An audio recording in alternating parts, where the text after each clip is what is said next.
Simulan natin yung ating pag-aaral about Mother's Day. Gusto ko na simulan. At siguro, so sa iba, okay, trivia muna. Sa iba siguro ay you are not familiar about Mother's Day or paano ito nagsimula. May nabasa ako.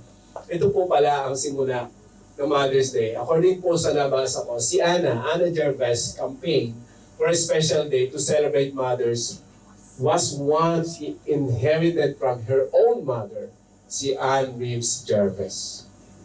So, nanay po niya yan. Okay? So, napabasa niyo pa ba? When Mrs. Gervais died in 1905, surrounded by her 4 surviving children, marami pong anak siya. Kaya lang 4 lang yung natira sa mga anak niya. A grief-stricken and promised to fulfill her mother's dream. Though, sabi po ron, her approach to the Memorial Day was quite different. Ang nagsulat niya si Antilope says, sabi po ron, whereas Mrs. Gervais wanted to celebrate the work done by mothers to improve the lives of others, and perspective was that of a devoted daughter, sabi po ron, her motto for Mother's Day was, yan yun, for the best mother who ever lived. At idudugtong nyo yung name ng mother nyo. Kung sino man yun. So, your mother. And I believe, totoo po ito, no? Una muna, sa atin ng mga anak, o sa mga moms na ito, sa atin muna ng mga anak. Di ba, proud tayo dahil sa ating mga moms. Uulitin ko po ha. Uulitin ko. Dapat nakikinig kayo. Sa ating mga moms, sa ating mga anak ngayon, di ba proud tayo sa ating mga moms? Amen! Uulitin ko ulit. Baka hindi nyo ako narinig eh. Uulitin ko, kinakalang marinig na to. Sa ating mga anak, di ba proud tayo sa ating mga moms? Amen! Ay, salamat. Narinig ko. Di ba maganda na proud po tayo. At kung ating itutuloy itong sinulat po na 3 years after Mrs. Gervais' death, the first Mother Day was celebrated in the Andrews Methodist Church in Grafton. Anne Gervais chose the second Sunday in May because it would always be close to 9 of May or May 9, the day her mother had died. So that's part ng history pa paano sa Amerika nag-start ang Mother's Day. Although sa ibang bansa may kanya-kanya pong setup. Pero sa Philippines kasi sinusunod natin yung American celebration about the Mother's Day. So the popularity of the celebration grew and grew. Okay, the Philadelphia Inquirer reports that soon you could not beg or borrow or steal a carnation. Nung panahon na yun, grabe, sold out lahat. So in 1910, dito na po, Mother's Day became a West Virginia state holiday. And in 1914, it was designated a national holiday by President Woodrow Wilson. Nabasa niyo na ba yan before? Di ba? Napakaganda na ang ating po mga moms ay na-honor natin or na-recognize natin. So, Christian ito, si Gervais. Umatin siya sa Methodist Church. May idea siya about the Word of God. I believe, kasi pinag-aaralan yan sa church, of course. At kung titingnan natin sa Bible, isa sa specific, kumbaga po ay verse na na-mention about honoring mother is in Exodus. Isa ito sa command ng Panginoon. Honor your father and your mother, so that you may live long in the land the Lord your God is giving you. So kung may mga command po about, kumbaga sa atin po mga anak, patungkol sa ating father and mother, but because now is Mother's Day, ito po yung term na honor your mother. Diba? Napakaganda na nakikita ng Diyos sa puso natin bilang mga anak. Paano natin na-honor yung magulang natin? At yan po ay walang condition. Pag tinignan natin yung word ni God, yung command niya, hindi sinabi ng Panginoon, kahit anong klase ng magulang, di ba iba kasi iba't ibang personality ng magulang. Ano bang klase magulang meron po tayo, we need to honor them. Because honoring them is on our part. paano natin sila ino-honor? Paano natin sila nare-recognize sa buhay po natin? Di ba? So, let me begin with this question sa ating pag-aaral po ngayon. Okay, what values and principles did or do you hope to instill in your children? Sa mga moms, i-address ko to sa mga moms, sa mga mama, at doon sa mga magiging mother in the future. At kung hindi man po kayo biological mother, marahil isa kayo sa tumatayo bilang magulang ng inyong pamangkin, ng inyong mga kapatid. Dahil di ba sa tunay na buhay may mga pangyayari na maagang namatay ang inyong pong nanay. For example, at ang tatay na uli na ng lubos, kayo bilang panganay na kapatid, ang tumayong nanay. Meron ganon. Napanood niyo ba yun sa maalaala mo kaya? May mga ganong kwento. At I believe may mga kakilala tayong ganon na maagang nauli na kayo bilang kapatid ang tumayo bilang nanay. At nakita nyo kung ano ang pagiging nanay. Maganda po yun. Hindi lamang sa pagiging biological mother, maraming bagay na pwedeng gampanan ng isang nanay. Bagay sa panahon po natin ngayon. Okay, kaya maganda na makita natin from this question, what values and principles? Ano ang pwede nating iwanan? Ano ang pwede natin na para bang, okay, fast forward ako. Lahat naman talaga tayo mamamatay sa mundo, no? Halimbawa sa mga moms, na nasa piling ka na ng Panginoon, ano yung gusto mong naiwan sa mga anak mo? Maganda yan, eh. Bukod of course sa kayamanan na mayroon kayo. Bukod doon, di ba? Sana lahat mayroon, ano? Mayroon naman talaga. So hindi mawawala yan. But bukod doon, of course, bukod doon, ano pa mga bagay na gusto nyo? So, mahalaga po na makita natin yan, di ba? Okay. This is the title of our conversation this afternoon. Moms of Faith. Moms of Faith. Gusto kong balikan natin kung ano ang kahalagahan, una ng pagiging magulang na may takot sa Diyos. Although sa mundo, maraming mga magulang na walang takot sa Diyos. Hindi ibig sabihin, hindi sila naging maayos na magulang. Naging maayos din. Although hindi naman lahat. Mayroong nagsasabi na may takot sila sa Diyos, pero yung iba, ang pagiging magulang marahil ay hindi rin naging maayos. Nasusundan niyo ba yung ibig sabihin? So pag pinag-usapan po ay mom's faith or moms of faith, gusto ko na makita natin ano ang kahalagahan kapag ka ang pananampalataya ng isang nanay sa Diyos ay nagmamanifest sa kanyang buhay. Kasi madaling sabihin na may pananampalataya ako sa Diyos. Pero hindi nagmamanifest yun. Pwede yun, di ba? So, sa tunay na buhay, which is, alam na alam natin to, kung tayo nanonood. Ako mahilig kasi ako dun sa mga drama. So, may gano'n. Hindi, yung tunay na buhay, mas gusto kong panuorin yung mga tunay na nangyayari sa buhay kaysa sa mga science fiction. Para sa akin siguro sa iba rin yung inyong hilig sa movie. Ako, kasi, pag sinusundan ko yung nangyayari sa tunay na buhay, of course, sa mga movie, meron na yung mga ad. May mga tinatawag ng director's cut or whatever. So kung ano man yung bagay na mayroon silang, kumbaga, dinadagdag o kinakat sa buhay ng tao. Pero iba pa rin kapag may nakausap ka na nangyari sa tunay na buhay. No? At alam natin sa mundo na to, marami talaga pa rin, marami mong tao ang hindi nananampalataya sa Panginoon. Gusto ko na maging clear mga kapatid, ha? So, although marami tayong kakilala na mga moms na hindi pa nakakakilala sa Lord, pero you notice to them, yung pagiging moms nila, maayos din. Ha? So, gusto ko na maging balance yung pananaw natin. Kaya ako binigyan dito ng title na Moms of Faith para sa ating mga verses na mababasa ay makita natin ano ang kahalagahan unang-una sa harapan ng Diyos ng pananampalataya na nade-develop sa isang mom, sa isang mother.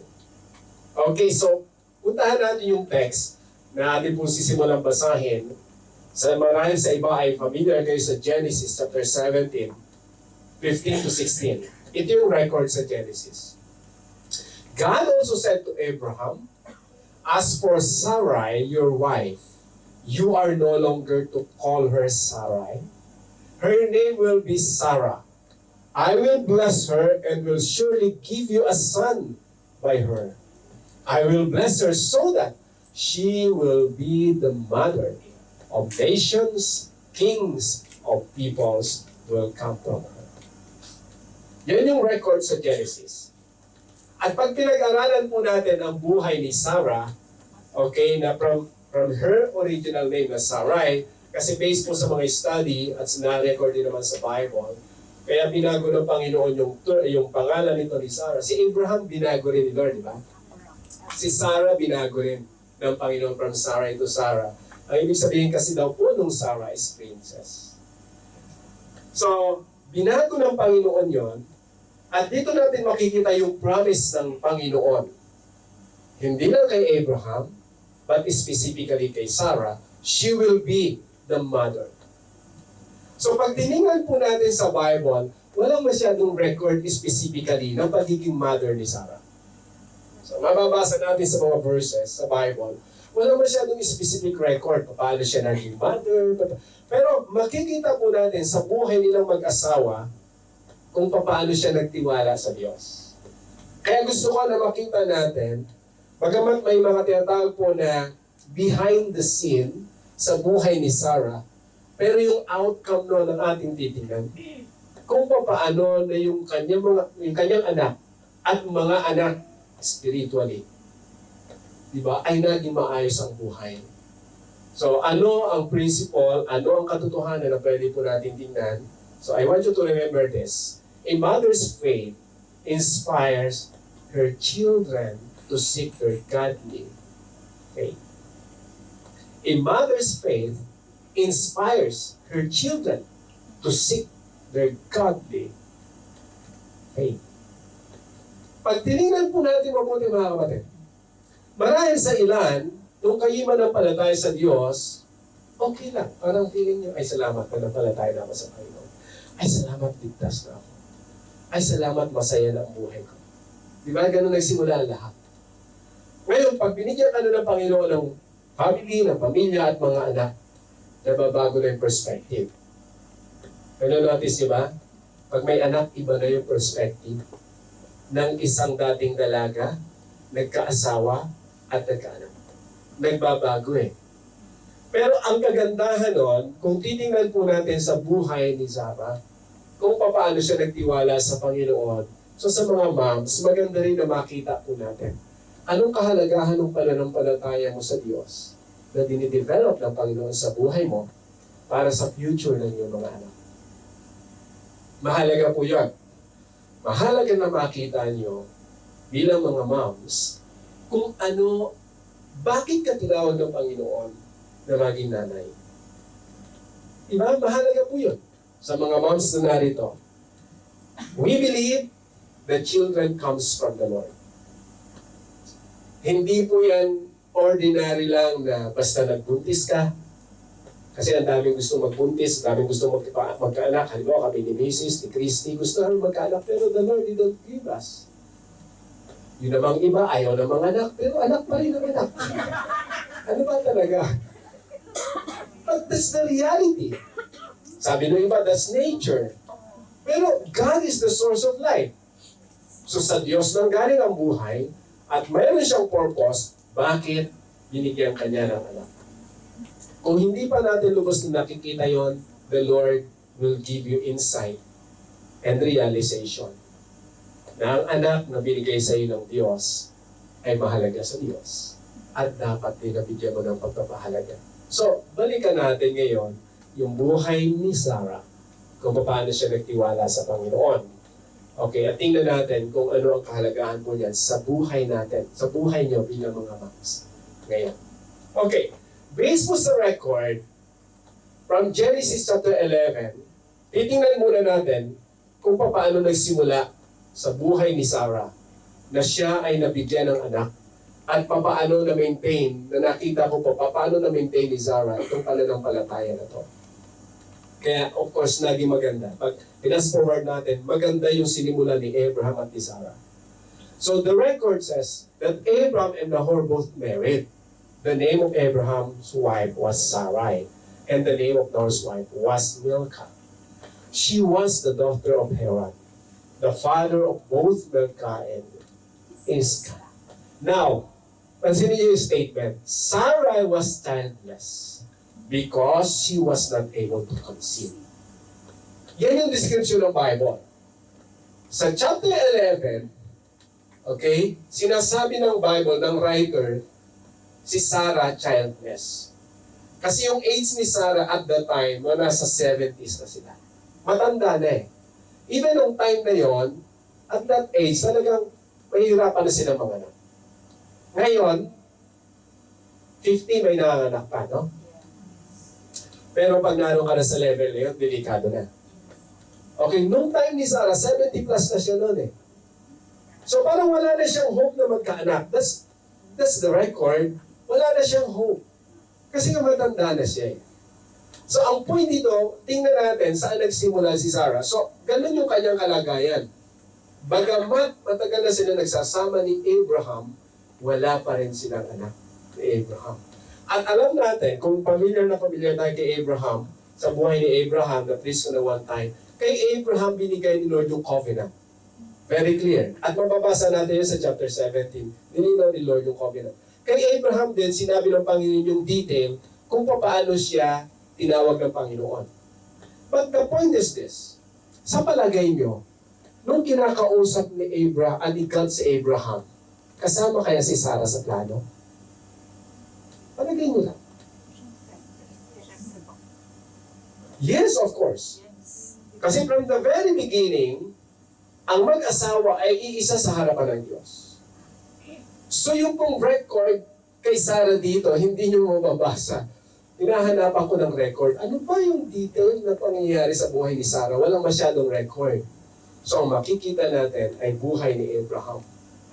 And because yung promise ni God kay Abraham ay detalyado, details eh. Makikita po natin sa Bible. I believe kasama ron si Sarah sa promise niya. So meaning, pag tinignan natin sa buhay mag-asawa pa lang, nagsisimula na yung pangako ng Diyos eh. Pag ang Diyos may pangako sa lalaki or sa babae, pamilya yung binibigyan ni Lord ng pangako. Hindi lang siya nangako kay Mr. Paano naman si Mrs.? Hindi lang siya nangako kay Mrs. Paano naman si Mr.? Hindi lang siya nangako sa parents. Paano naman yung mga anak? So, ibig sabihin, pag si Lord bumuo ng isang pamilya, pag binigyan kayo halimbawa ng asawa at ng pamilya, the promise of the Lord is not only for the parents, for the father, for the mother. Kasama din yung mga anak. So, ang kailangan na gawin ng magulang ay hanapin yung pangako ng Diyos. Paano yung magkakaroon ng fulfillment. So, crucial yung part na yun. Kasi pag hindi tayo laging aware sa direction ng Panginoon, ang tendency, ma-redirect yung plano ng Diyos para sa mga anak. Inuulit ko. Kaya si Lord nagbigay ng anak, ng buhay sa isang magulang. Yan po isang klase ng biyaya na hindi maibibigay ng sino man, kahit pinakamatalinong scientist sa mundo na to. Because life comes only from the Lord. Kaya special ang magulang, ang mama, sa harapan ng Diyos. Can you imagine na sa iyo ipagkatiwala ng Panginoon yung image na nililikha niya? We are created according to His own image and knowledge. So kapag yung pananampalataya natin, again, pag yung pananampalataya natin ay malinaw, kung paano tayo nananampalataya sa Lord, kalakip noon, ipapaunawa ng Panginoon yung plano niya, hindi lang sa iyo, pati sa future na magiging anak. So kung hindi natin mamimiss yung pangako ng Panginoon. Okay, let's continue yung text. So, from that place, Abraham traveled through the land as far as the site of the great tree of Moreh at Shechem. And at that time, the Canaanites were in the land. And the Lord appeared to Abraham and said, ito na, To your offspring, I will give this land. So, he built an altar there to the Lord who had appeared to him. So again, in reference to our previous verse, chapter 11, ang sabi ng writer, childless si Sarah. At wala na siyang, para bang sa human point of view, wala na siyang chance magkaanak kasi matanda na eh. Pero for God's point of view, ito yung sinabi ni Lord kay Abraham. And I believe, ako po naniniwala, sinabi niya yan kay Sarah. Unless malihim si Abraham. To your offspring, I will give this land. Si Abraham yung kausap dyan. Do you think walang kinalaman si Sarah? Di ba kaya sila nag-uusap pag nagtutulog? Honey, kinakausap ka ng Diyos. Ano sabi niya? Sabi ni Abraham, secret. Ganun kaya si Abraham? I don't think so. Sinasabi ni Abraham to. Kasi the offspring, mahalaga po yun sa idea ng mga Jewish, mahalaga yun. Kasi po, nung araw, of course, kung kunti pa yung mga tao, mahalaga kapag sila ay mayroong anak. Paramihan yata ng anak nung araw. Kahit yung mga lola natin, di ba? Kayamanan sa kanila ang anak. So ngayong panahon natin, iba na. Pagka maraming anak, tama na! Pinapagalitan na. Kasi nagbabago ang panahon, overpopulated, of course, yung demand. Ang food, everything. Kaya pahirap ng pahirap. But anyway, huwag natin po tayo yung hirap. Balikan natin yung pananampalataya. Ang point na gusto ko muna makita po natin dito, from the condition of Sarai, no, bilang po sa kanyang kalagayan na hindi na siya magkakanak, but the Lord promised them, or her, being a mom. Sa'yo ko, sabi niya kay Abraham, sa'yo ko bibigay ang pangako. To your offspring, I will give this land. Yung promised land po na yan, pag tinignan natin, I hope makikita nyo, itong mapa na yan. So, galing sila Abraham sa land ng Iraq o yung Kuwait, malapit sa Kuwait, kung familiar, kung yung mga nag-Middle East. Umikot siya, pumunta siya sa lugar ng Syria. Okay, yung Hebron, Haran na tinatawag. And then from there, pumunta po siya sa Jerusalem or Canaanites na ngayon yung pinag-tatalunan ng Israel at ng Palestine. Yan po yan. Recorded yan sa Bible. Panahon pa lang ni Abraham, pinangako na yan ng Panginoon. Dito, mananahan ang lahat ng offspring or ang mga anak mo Abraham. Dito mananahan. Dito sila titira. Yang land na yan. So, yung mga, kumbaga po ay biological mother, di ba? Si Sarah. Fast forward natin. Lahat ng mga Israelites, pure Israelites, galing kay Abraham. Yang lupa na yan ang ipinangako. Na nakapaligid yan, ang iba't ibang lahi. Very interesting yung record ng Bible. Kasi alam niyo po ba, na yung kapatid ni Isaac, kilala niyo kung anong pangalan? Yeah, si Ismael. Hindi ba si Jacob? No? Hindi ba si Jacob? Si Ismael. Okay? Si Jacob kasi hindi naman siya kapatid. Ano ba siya? Anak. Good. Galing niyo sa record. Si Ismael na anak po ni Isaac. Tama ba ako? Hindi na lang, alam niyo yung record. Si Ismael ay anak ni Abraham. Nakapatid naman ni Ismael si Isaac. Sino panganay? Si Ismael. Okay. Naka-record po yan. Nung si Abraham ay tinawag ng Panginoon from Ur, alam nyo ba, teka, babasahin ko rin mamaya, pero fast forward ko na. Alam nyo ba na siguro dahil sa kalagayan ni Sarah, na para bang gusto niya magkaroon ng pamilya, kaya lang wala naman siyang anak. Na-record sa Bible na nag-agree sila mag-asawa. Dahil sa kultura nung araw, pwede si Abraham mag-asawa ng alipin ng kanyang asawa na si Sarah. That was recorded. Okay, tingnan natin. So tuloy po natin. Abraham traveled through the land as far as the site of the great tree of Moreh. Ito yung binasa natin kanina. Ang point ko lang doon, to your offspring I will give this land. Yun na yun naroon. Yung Canaan area na yun, mula, yun yung promise ng Panginoon sa magiging anak ni Abraham. Okay? At ni Sarah, of course. So, ang record ngayon, now Sarah, sabi po, or Sarah, Abraham's wife, had born him no child. But she had an Egyptian slave. Yung sasabi ko kanina, named Hagar. So she said to Abraham, the Lord has kept me from having children. Go, sleep with my slave. Perhaps I can build a family later. Now, medyo nagkaroon na sidetrack dito si Sarah pag titingnan natin. So, sabi ko nga kanina, di ba? Sinabi kaya ni Abraham kay Sarah yung plano.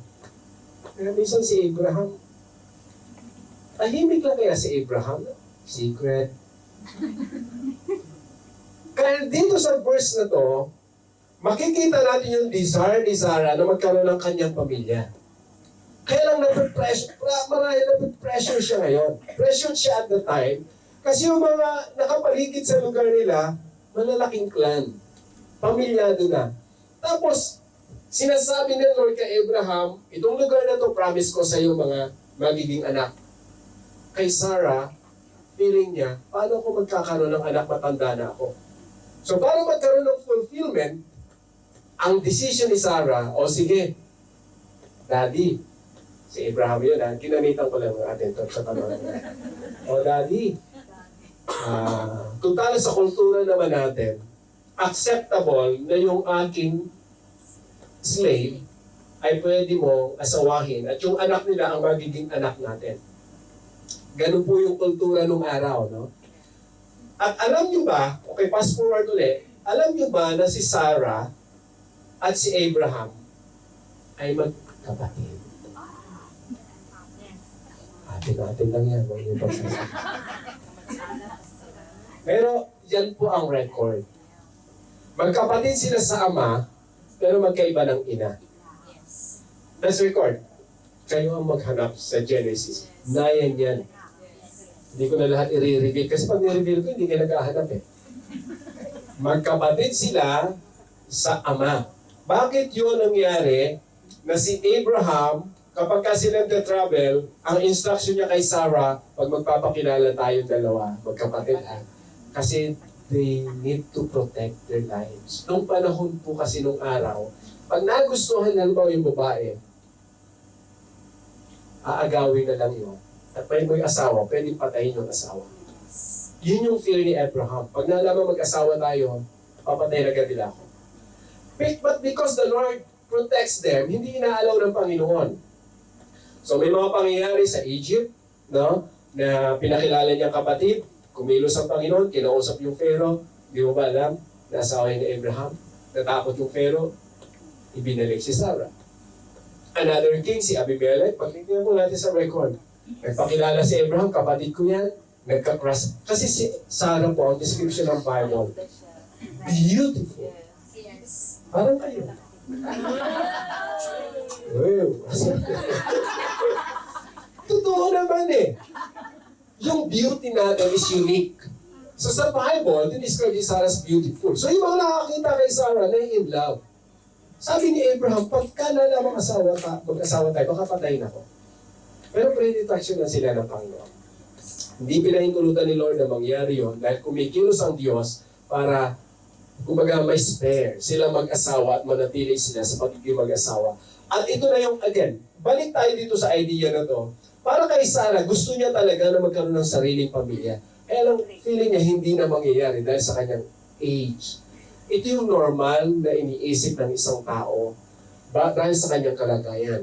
But again, let's go back to the idea about the faith of Sarah to the God of Abraham, na kanyang kinikilala rin po, ina-address sa Abraham as Lord. Ganun niya i-address ang kanyang asawa.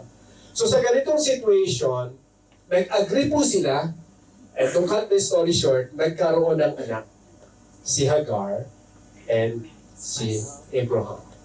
So God also said to Abraham, as for your Sarah, your wife, you are no longer to call, I think yung sabi ka na.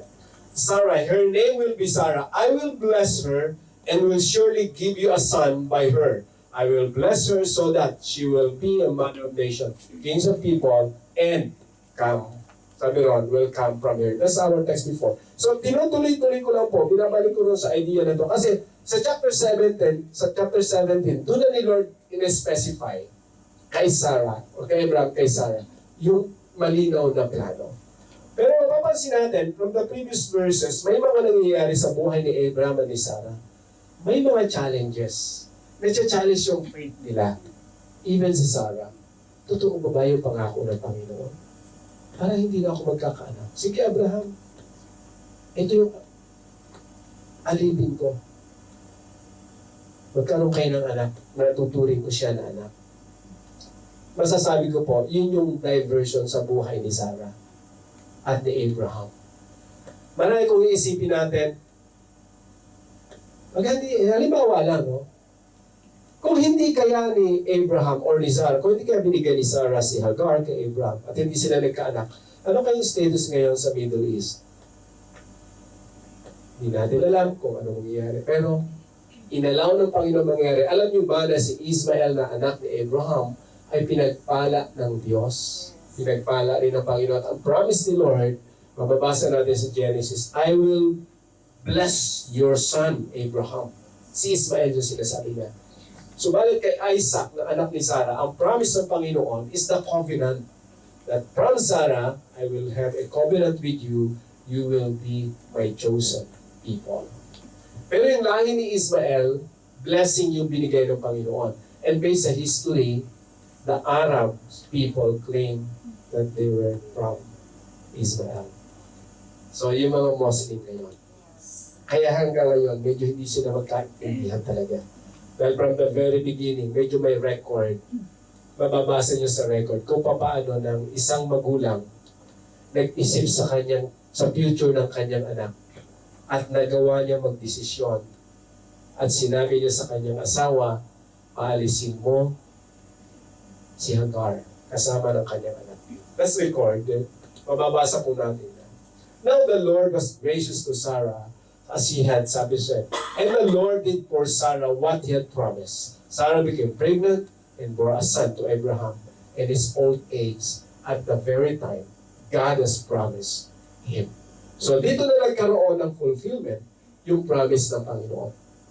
Again, ibabalik ko po sa idea, yung faith ni Sarah, bagamat minsan, parang sa buhay po natin bilang tao, nasishaken yung faith natin. But God's promise is still there. Hindi nagbago yung promise ng Panginoon. Minsan sa buhay po natin, tandaan natin, lalo sa mga moms. So we believe na may promise ang Panginoon at may pangako siya at mayroon siyang plano sa iyo at sa inyong mga anak. Ang challenge nga lang is paano niyo makikita yung promise na yon at yung direction ng Panginoon sa iyo at sa iyong mga anak. Of course, it is about your faith in God. Kasi kung paano ka nagtitiwala sa Panginoon, doon naman niya sasabihin sa iyo kung ano yung plano niya para sa iyo at sa future ng iyong mga anak.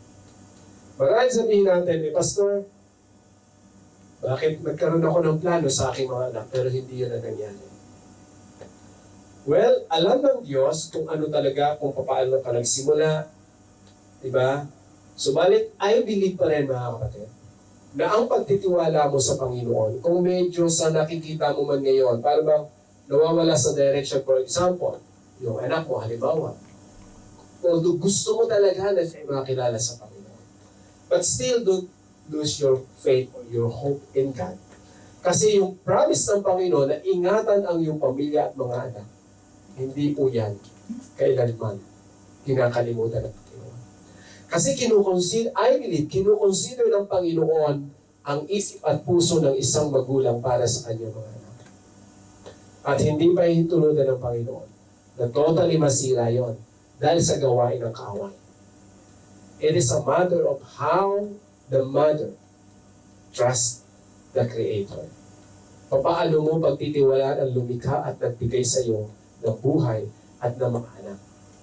Naroon po yung crucial na masasabi ko na para bang situation. Paano ka magtitiwala sa Panginoon? Nung si Sarah bigyan ng Panginoon ng anak, na alam ko po, based sa record, ini-expect nila to. Kaya lang yun nga, yung challenge na matanda na ako, paano mangyayari. Sa record, nung kinausap na sila ng Panginoon, parang hindi sila makapaniwala. Pero that's the promise. Diba sa buhay po natin, minsan may mga situation na parang hindi ka makapaniwala sa pwedeng gawin ng Diyos sa buhay mo at sa iyong mga anak. At okay, sabihin natin, Pastor, mahirap yung promise Lord kasi wala siyang specific promise sa akin at sa mga anak ko. Yes, probably wala kang makikitang specific promise sa iyo na makikita ang record. Pero yun nga po it is a matter of our faith in God. Ano ang specific word ng Panginoon sa kanyang mga salita na pwede niyang gawin sa iyo at sa iyong mga anak? By principle, ang nakikita natin ngayon ay buhay ni Sarah. Paano siya nagtiwala sa Diyos? At paano iningatan ng Diyos si Isaac at lahat ng lahi na nanggaling kay Sarah. So dito natin makikita yung result ng pananampalataya ni Sarah kung paano na ang mga Israelites ay iningatan ng Panginoon. Now the record, based on 4 and 5, when his son Isaac was 8 days old, Abraham circumcised him as God commanded him. Abraham was 100 years old when his son Isaac was born to him. Let's continue. Sarah said, God has brought me laughter, and anyone who hears about this will laugh with me. And she added, who would have said to Abraham that Sarah would nurse children? Yet I have borne him a son in his old age. So dito natin mapipicture na nagbago ngayon, di ba, yung pananaw ni Sarah. Previously, doon sa chapter 16, chapter 17, mapapansin natin na iba yung probably, okay, pressured na siya at the time.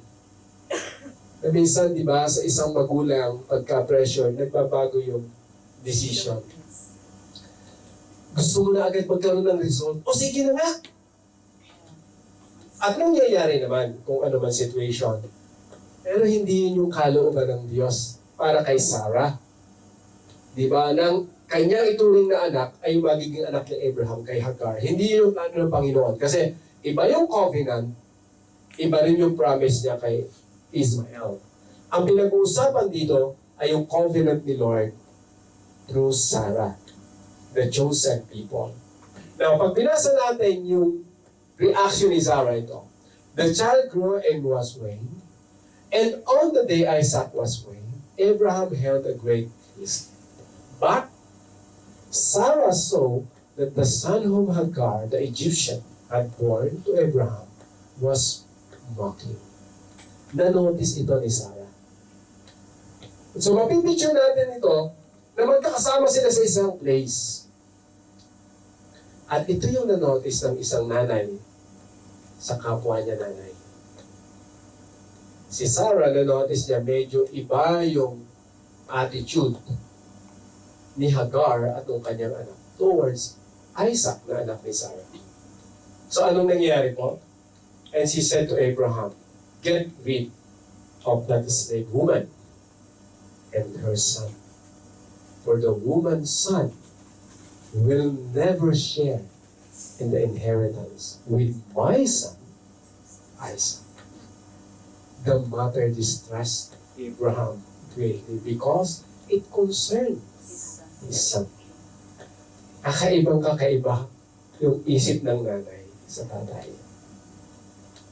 Ang isip ng nanay para sa kanyang kaisa-isang anak, hindi pwedeng may kahati. Parang sabihin, Abraham, may anak ka sa iba, pero hindi siya pwedeng makahati ni Isaac. Can you imagine the mindset of a mother? Anak ko to, hindi, tas minamak niyo lang. Iniingatan niya yung part na yun. At hindi siya papayag naman, again, it's about the future of Isaac. Pinag-uusapan na, literal na mamanahin. Although probably at this point of time, hindi pa masyadong malinaw kay Sarah yung tinatawag na spiritual inheritance na sinabi ng Diyos kay Abraham na siya ay tatawaging ama Of course, at si Sarah naman ay ina ng lahat ng mananampalataya sa Diyos, spiritually. At kasama po tayo doon pag tinignan natin sa promise ng Panginoon. But from here, literal pa yung nakikita ni Sarah. And it's good na makita rin natin, lalo sa mga moms, yung literal situation na to, mag-a-agree, of course, lahat ng moms na hindi mo ahayatan, hindi mo pahintulutan na yung anak mo, sabi nga, argabyado. Yes. Hindi ba? Kahit naman siguro sila, hindi pa kaya. Pero kay Abraham, medyo stress si Abraham. Sabi niya, anong gagawin ko? Anak ko rin yan. Okay, gawan ko ng kwento. Ito hindi niyo mababasa. Pero nung pinag-aaralan ko to, probably nagkaroon sila ng argument. Di ba nag-agree tayo? Na nung binigay mo sa akin si Hagar, magkakaanak kami at yun ang itutuloy mo sa sariling anak. Sabi ni Sarah, yes, nag-agree ako. Ay, yun ang nangyayari ngayon eh. So, dito natin ang picture. Ano ba nangyayari? May agreement tayo tapos ngayon babaguhin mo yung agreement natin. Hindi, sabi ni Sarah, iba kasi nakikita kay Hagar eh. Iba yung treatment niya sa anak ko. At yung panganay mong anak, tingnan mo kung paano niya itrato yung bunso. Yung bunso mo. Paalisin mo yan. Mukhang problema sa Abraham. Bilang tatay probably, gusto ni Abraham, no! Hindi pwede. Kinakailangan ng parehas ko silang palaki. In my watch, hindi pwede na mangyari. Kaya lang dumating yung pagkakataon.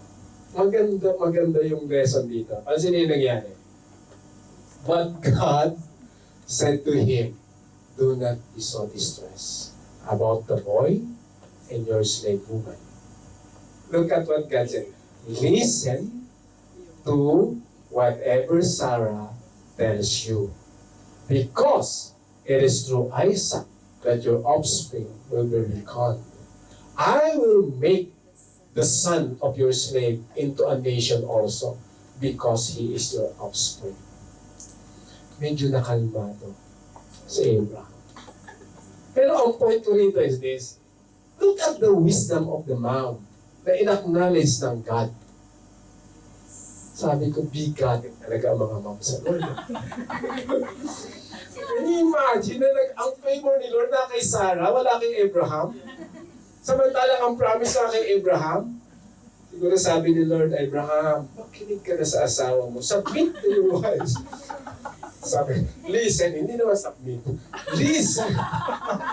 Sabi niya, submit ka. Husband, submit. Sabi ni Lord kay Abraham, makinig ka sa asawa mo kasi may point yung asawa mo. Ang pinag-uusapan dito is the covenant. Siyempre si Abraham bilang tatay, hindi rin maalis sa kanya. Di ba sa mga tatay na, ay anak ko rin yan. Hindi ko siya pwedeng pabayaan. Pero ang point ni Lord, no. Huwag mong hayaan na yung covenant natin masira dahil sa gusto mo. So ang promise ni Lord, okay, ako ang bahala kay Ismael. Sumunod ka lang, pakinggan mo lang yung asawa mo. Pakinggan mo si Sarah. Huwag matigas ang ulo ha, pakinggan mo. Nakinig si Abraham. Can you imagine yung idea ni Sarah na hindi niya kailanman nahayaan na yung future ng kanyang anak? Literally, nakikita ni Sarah ay mabaliwala. Kasi nung araw po kasi ang panganay mas powerful. Nakikita ni Sarah yun, bunso ang anak ko. Si Ismael yung panganay. Pag hindi ko to ginawa ng paraan ngayon, ito po, human point of view. Pag hindi si Sarah kumilos at that time, at mamamatay siya, si Isaac submit kay Ismael. That's the custom, that's the tradition. Mas mayroong kapangyarihan ng panganay kaysa sa nanay. Ganun po yung tradisyon ng araw. Nakikita ni Sarah yun. And I believe, based from this statement, it is God who gave her the wisdom. Kasi hindi naman si Lord mag-a-agree kay Sarah at hindi niya kakausapin si Abraham kung mali yung idea ni Sarah. Kaya lumalabas po rito yung talagang maganda yung wisdom na binibigay ni Lord sa mga moms para sa mga anak. Kasi sa mga lalaki, pero based sa study, Sa mga lalaki kasi medyo tigasin ang mga lalaki talaga. Very firm. Ito ang dapat gawin, ito ang dapat gawin. Ang mga nanay, medyo emosyonal. Hindi dapat yan. Ito ang mas nararapat sa anak natin, ganyan. So, pagdating sa ganung bagay, I believe, itong lesson dito, balanse dapat para sa isang tatay kung paano niya pakikinggan ang kanyang asawa in terms sa mga anak. Mas ako naniniwala based sa mga kumbaga po ay review and interview, mas higit na nararamdaman ng nanay ang pakiramdam ng anak kaysa sa tatay. Kasi yung term nga rin na magkadugsong daw kasi yung puso. Tama ba yun? That's the terminology.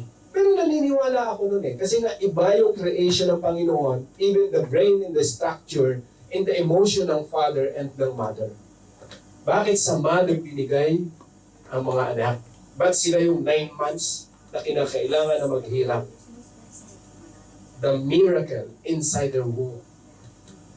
Kaya masasabi ko, di ba? If God is the miracle worker, how about the moms? The mom is the miracle bearer. Milagro yung inyo pong pinagbubuntis. Ang science hindi yan na-explain ng malinaw. Alam nila yung proseso nangyayari, pero paano nangyari yun? Zero sila nun. Hindi ma-explain, di ba, paano na po yun? Ang science pinipilit nilang gawin, pero wala. Robot lang yung pwede na mag-create. It's a miracle na ang buhay sa loob ng sinapupunan ng isang nanay ay manatili na buhay sa pag-iingat ng Diyos. Ang Diyos ang nag-ingat nung anak mo na yan, nung siya pinagdadala or nagdadalang tao ka. It is God who take care of everything. Of course, yung part mo, ginawa mo. Pero si God eh. Si God yun. Yung nagbigay ng buhay. So, ang point lang doon mga kapatid, pag tinignan natin dito natin makikita that a mother's faith inspires her children to seek their godly faith. So, the idea na nakita ko dito, bagamat wala masyadong record si Sarah, pero yung life application na makikita natin kay Sarah, paano siya nagtiwala sa Diyos from the very beginning, yung kanyang suffering mula sa Ur, sumama siya kay Abraham, dahil alam niya may pangako ang Diyos kay Abraham, pumunta sila sa Canaan. Can you imagine the sacrifices? Bilang magulang, may mga sacrifices talaga ang magulang. At lahat po ng yan ay kinakailangan na maging malinaw sa pananampalataya na binigay sa inyo ng Panginoon. Dahil kinukonsider ni Lord yung pananampalataya ng isang magulang, na isang nanay, kung paano na yung future ng kanyang anak ay magkakaroon din ng fulfillment. I believe na, di ba, sino ang unang-unang kinakakitaan ng bata?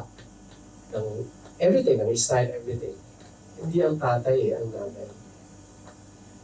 Ang unang-unang naririnig na boses ng bata, boses ng nanay. Di ba? Wala naman siguro ng anak ng online. Kahit siguro mauso yung mga online ano ngayon, ang panganak hindi pwedeng online na pinanganak yung bata naroon sa ibang lugar. Nanay ang unang-unang nakakaramdam. So therefore, yung pananampalataya po ng isang magulang sa Diyos ay napakahalaga para sa future ng inyong anak na pinagkatiwala sa ilang Panginoon. Mahalaga po yan, mga kapatid. Sarah lived, sabi ron, to be 127 years old. She died at Kiryat Arba, rather. That is Hebron, in the land of Canaan. And Abraham went to mourn for Sarah, to weep over her. So dito magpapansin natin, yung age ni Sarah, hindi ganun kahaba. Hindi ganun katagal na nagsama sila ng kanyang anak ni Isaac. Ilan taon si Sarah ng mga anak? Almost 100 years. Ilan taon siya na mamatay? 27 years. Almost 26 to 27 lang niyang nakasama si Isaac. Pero nung panahon na yun, I believe, na-mold niya si Isaac sa tamang pananampalataya sa Diyos. Dahil sumunod si Isaac sa advice ni Abraham, makikita natin yung kagandahan ng plano ng Panginoon. Silent ang Bible pagdating sa record, pero makikita natin yung outcome kung anong buhay meron si Sarah. At maganda na makita po yun ng mga moms. Ang pananampalataya sa Diyos. For 27 years, namuong niya si Isaac. I believe habang buhay tayo, habang ang mga moms malalakas, wala namang, kumbaga, masasabi ko na wala, hindi pa huli ang lahat kung ano man yung situation na mayroon ng inyong mga anak. You need to express faith. First, your faith in the Lord. And of course, you need to show that to your children. You need to, remind them about the faith that you have in the Lord. Kaya po masasabi ko, a mom's extraordinary sacrifices show her desire for her children's success. Yung sakripisyo na ginagawa ng isang mom para sa kanyang anak, that's extraordinary. At ako naniniwala, walang higit na nakakaunawa sa anak maliban sa nanay. Yes. Ako naniniwala ron. Ang tatay minsan mahirap umunawa sa anak eh. Yes. Kasi nga yung emotion, Yes. yung army type. Ano? Pero ang nanay, kahit ang nanay matigas ang tinig minsan, ay sa totoo lang, pagka nag-iisa yan, umiiyak yun eh. Di ba? Aminado kayo na kahit anong tigas ng puso nyo, paggalit nyo sa anak nyo, sermon dito, sermon doon, pagkatapos yung mag-sermon, kayo yung umiiyak. Iba ang puso ng nanay. Your sacrifices is ordinary. Di ba? Kung si Lord yung promise giver, you are the promise keeper. Kayo yung nag-iingat ng pangako ng Panginoon. Si Lord nagbibigay ng promise. Dapat ang nanay, maingatan nyo para sa kanyang mga anak. Maganda po ang plano ng Diyos para sa mga anak. So ingatan po natin yon. Mga kapatid, ingatan nyo po dahil ang pangako ng Panginoon para sa inyo at sa inyong mga anak is for their good, for their future. So, sabi po ni Peter, last verse na gusto kong basahin, like Sarah, who obeyed Abraham and called him her Lord, you are her daughters, if you do what is right and do not give way to fear. Tingnan po natin ang buhay ni Sarah. Hindi madali yung pinagdaanan ni Sarah. Siguro sa buhay niyo po bilang mga moms, meron din kayong ganong situation sa buhay na hindi madali. Na only God knows and understands your situation. Dumating yung time kay Sarah na hindi niya siguro marahil alam na kung anong gagawin, kaya nagawa niya mag-decision. Sige, ayan si Hagar. Magkaroon kayo ng anak. Kasi frustrated marahil siya. So sa mga moms, kung may mga frustration sa buhay, pagkatiwala sa Lord. Kung may mga decision na sa tingin niyo parang, Lord, mali yata, hindi pa naman huli ang lahat. Probably kay Sarah, masasabi natin maling decision yon. Pero lahat ng bagay na itama ng Panginoon. So bilang magulang, bilang nanay, so we salute the mothers. We salute because why? Sabi ko nga kanina you are a miracle bearer. Kayo ang pinagkatiwalaan ng Panginoon sa inyong sinatupunan ng womb na dalhin ang mga bata. So at maganda po yun. So yung privilege na yun na binigay ng Panginoon, unique sa inyo lang, binigay ng Diyos, you are blessed as a mother. Kaya po, ang advice ko lang, kung mayroong bagay, di ba, doon sa question ko nga po kanina, what values and principles do or did you hope to instill in your children? Marami po. Marami tayong principle na makikita sa Bible. Maraming values na pwede tayong matutunan na maipaunawa natin sa mga anak. At habang sila'y nabubuhay, lahat tayo lilipas sa mundo na to, dala-dala nila yung values and principle na yun. So maganda po na yung pananampalataya. Always remind your child or children about God and show them how you trust Him. Maraming pwedeng ipamana sa anak. Ang mga material na bagay ay bahagi lang ng blessings. Pero ang pagkakilala sa Diyos ay higit sa lahat na pwede nyo maipamana sa mga anak. Of course, si Lord may timing sa inyo mga anak. Pero ang mahalaga ron na sabi nyo sa kanila, anak, mayroong Diyos na nag-bless sa akin ng anak. Siya ang nagbigay sa akin ng anak. Ikaw yun. So magtiwala ka sa Diyos na nagbigay sa atin ng buhay. I-remind po natin ang mga bata. I-remind natin sila. Huwag tayo mawala ng pag-asa. Kahit sa tingin mo parang mahirap yata ang pagsabihan yung anak ko. Pag-pray mo lang. Marahil hindi mo siya madirect. Prayer. The Lord listens to our prayer. Pag may pagkakataon na kayo magkakape-kape, kumustahin mo lang. Ano, kumusta na? Marahil sa simpleng pangungumusta, maramdaman niya na, mahal pala ako ng mama ko. At unti-unti ma-remind mo siya sa kabutihan ng Diyos. Sa ganung paraan, nakikita po natin kung paano ang Diyos kumikilos. So again, huwag po natin kalilimutan. Ang pananampalataya ng isang magulang, napakahalaga sa Diyos. Dahil yung pananampalataya na yun, ang pwedeng tingnan ng Diyos para ingatan ng Diyos yung future ng mga